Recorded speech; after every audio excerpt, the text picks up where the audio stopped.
Bienvenidos a ONEA TV. Estamos aquí entre dos, un espacio que no tiene colores.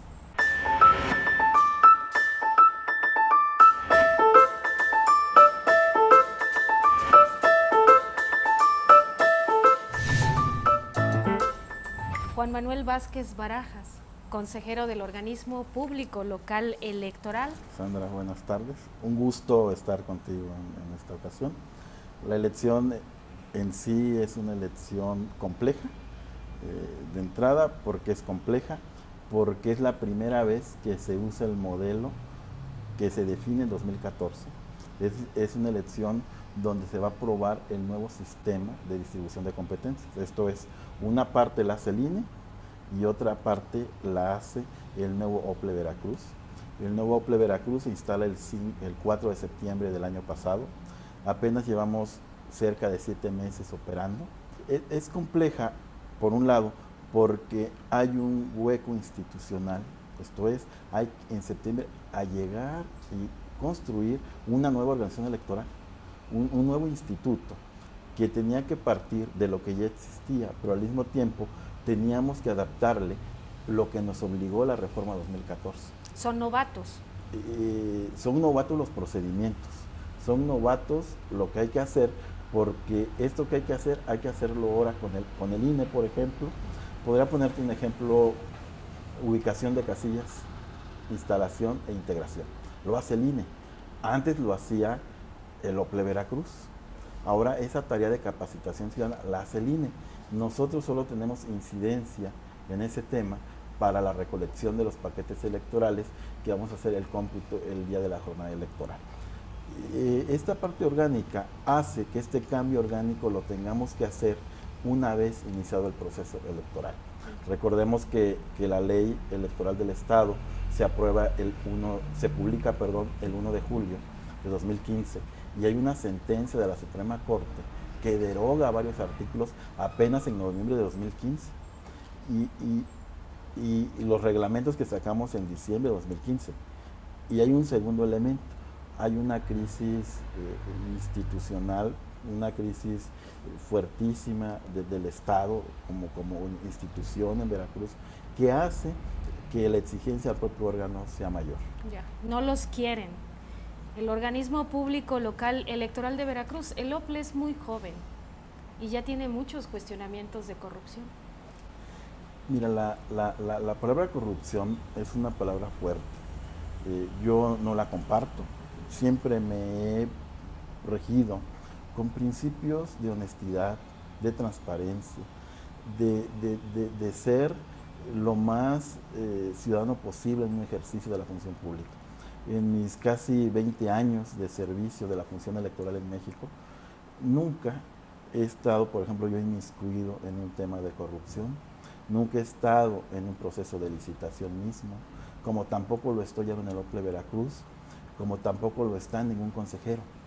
El señalamiento se me hace fuerte porque, como tú dices, es muy joven el órgano, es muy joven para ese tipo de señalamientos.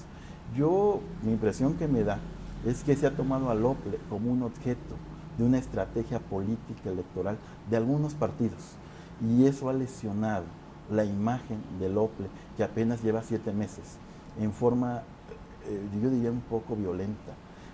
Al OPLE habría que respetarlo como árbitro, habría que respetarle sus decisiones, aunque no gusten a un partido, aunque no gusten a un grupo político, pero no se ha hecho eso, se ha hecho todo lo contrario.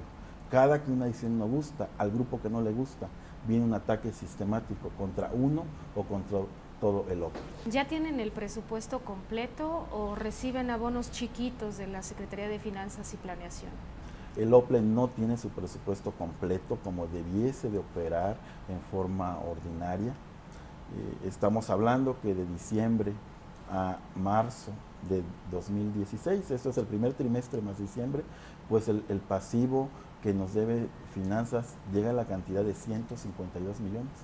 152 millones de lo complejo que es organizar una elección con pagos pequeños o pagos cortos, porque nos volvemos inmediatistas. y ser inmediatista en un ejercicio de una función electoral no es lo más sano.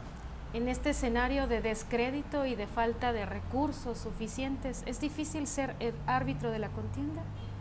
Es complejo, yo diría, el nivel de dificultad lo podemos mitigar siempre y cuando, como lo hemos venido haciendo hasta ahora, sigamos avante con la organización de las elecciones. Te puedo comentar que aun cuando no hemos tenido el depósito exacto del calendario de cada mes respecto a lo solicitado, porque hay que reconocer que de 395 millones del primer trimestre nos han dado 250, pero faltan 152, ¿no? Claro. ¿Por qué eso lo hace difícil? Porque ocupamos dinero para el PREP, porque ocupamos dinero para imprimir las boletas, para los enseres y materiales de las casillas, para el cómputo digital el día de la jornada electoral. Lo hace difícil, pero no imposible. Nosotros seguimos implementando nuestros programas. Hemos dicho una frase un poco indebida, un poco de fiado, pero vamos avanzando. Dicen que entre más candidatos haya a la gubernatura, más fácil es que un partido gane.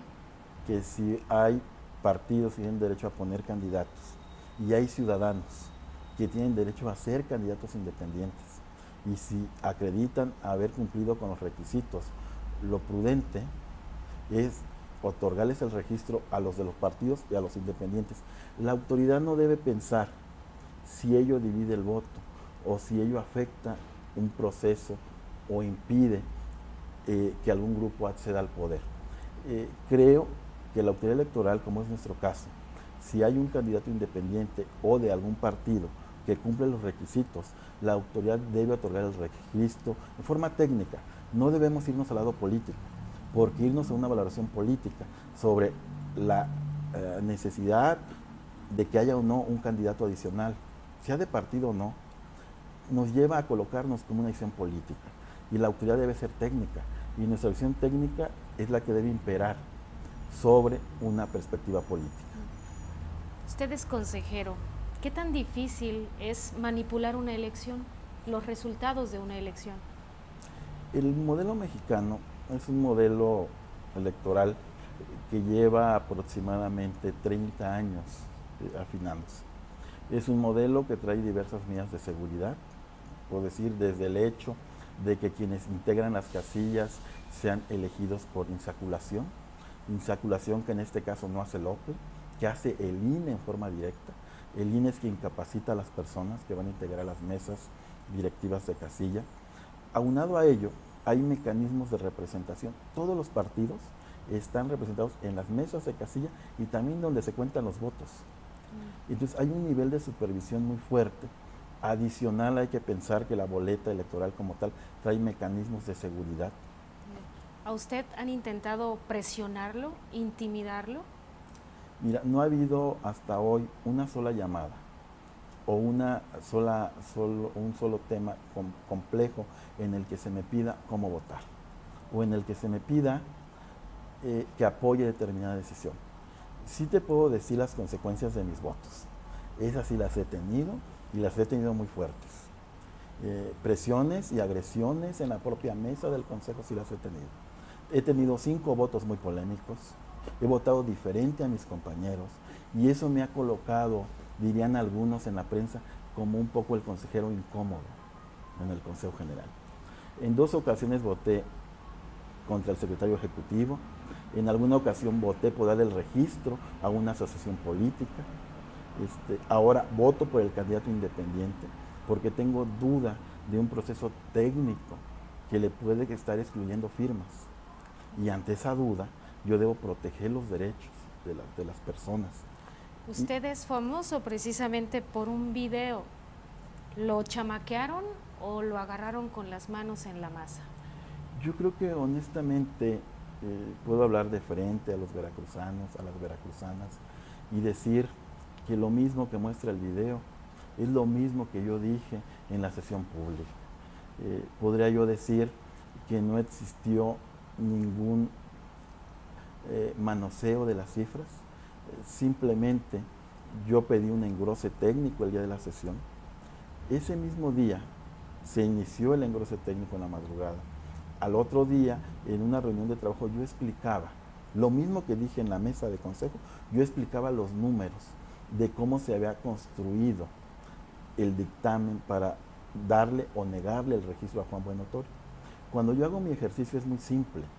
El INE dice que tiene válidos 170.500 registros aproximadamente. De ellos hay una resta de 7.734 y resultado de esa resta es que hay 162.500 apoyos. Eso ya no le daba para cumplir. Mi duda técnica es, ¿y esos 7.700 fueron restados nominativamente? Nos cercioramos de que esos 7.000 estuvieran en los 170.000, que fueran de los buenos, y se hizo la resta y no se verificó eso. Entonces, eso mismo yo estaba explicando en ese pizarrón que se ve en ese video. Yo de frente le puedo decir a los veracruzanos, es una discusión técnica que yo estaba dando. El video está cortado. El video no muestra esta parte técnica en forma clara que yo expliqué al representante del PAN y le enseñé en el pizarrón y le dije, mire, esta cifra, esta resta, da esto, mi duda es tal, misma duda que puse en el consejo. Esa parte es editada en el video, no se dice en el video. Claro. Entonces, yo diría un poco que fue usado como parte de una estrategia, no sé si sea chamaqueo, pero finalmente sí entiendo que soy usado para desacreditar al órgano. Y digo, y es lamentable porque habrá que cuidar un poco más al órgano, porque va a ser el que va a arbitrar el proceso electoral. Ahora ya cierra las puertas. Sí, yo creo que es importante, como órgano público, que podamos tener certeza en nuestras decisiones. Y la certeza nos la vamos a garantizar teniendo, más que cerrar la puerta, porque yo creo que somos funcionarios y deben ser las puertas abiertas, ser todavía más transparentes. Quizá ese mismo proceso técnico que yo decía que había duda, se hubiera hecho ahí en el pleno del Consejo. O sea, tenemos que ser más transparentes para evitar que haya malas interpretaciones. Juan Manuel Vázquez Barajas, ¿milita en algún partido político? Nunca he militado en ningún partido político, nunca he sido afiliado, militante. Yo desde muy joven, a los 20 y tantos años, 25, 24, ingreso al entonces IFE como miembro del Servicio Profesional Electoral. Llevo en la materia electoral aproximadamente 16 años. Tengo un perfil técnico. Mi perfil es que yo voto con base en datos, en base a criterios jurídicos. Y nunca, y lo dije en alguna entrevista hace unos días, y nunca cuando voto pienso si voy a afectar a un partido, si voy a dañar a un proceso político de alguien, porque si yo lo pensara así, condicionaría mi voto a los vaivenes de un grupo político y abría yo la puerta a que me hablaran para imponerme línea o que me hablaran para pedirme cosas. Yo en mis 6 o 5 votos polémicos siempre he votado a conciencia técnica. Puede gustar o no, y sé que no ha gustado a titulares de los poderes del Estado, sé que no ha gustado a ciertos candidatos mis votos tampoco, pero al final es una visión técnica. Cuando yo me apartara de ello, creo que entonces tendría que estar tomando decisiones políticas y prefiero ser un consejero técnico. En ONEA estamos en contra de la corrupción. Juan Manuel Vázquez Barajas es incorruptible. Diría yo, toda mi vida, desde que tengo uso de memoria, me he basado en 3 principios. Yo creo mucho en la honestidad. Creo que la honestidad es un principio básico para que los ciudadanos podamos hacer gobierno. El segundo, en el cual siempre me he visto reflejado en mi perspectiva de administración, es la transparencia. Creo que honestidad más transparencia es esencial. No veo ni ético ni válido que un funcionario haga uso indebido, por ejemplo, de recursos públicos. Es algo que no haría, es algo que cuando yo tengo oportunidad lo combato. No es mi función ser auditor, pero tampoco es mi función tolerarla si yo la detecto. En 3 adjetivos, ¿cómo se resume usted? Mira, yo me resumo como una persona honesta, transparente y técnica. Muy bien. Gracias, Juan Manuel Vázquez Barajas, consejero del Organismo Público Local Electoral. Gracias por acompañarnos en ONEA TV. Y no olviden descargar nuestra aplicación Corruptómetro, visitar nuestra página www.oneamexico.org y nuestras redes sociales. Y recuerden, hay que alzar la voz. Juntos, demos la cara.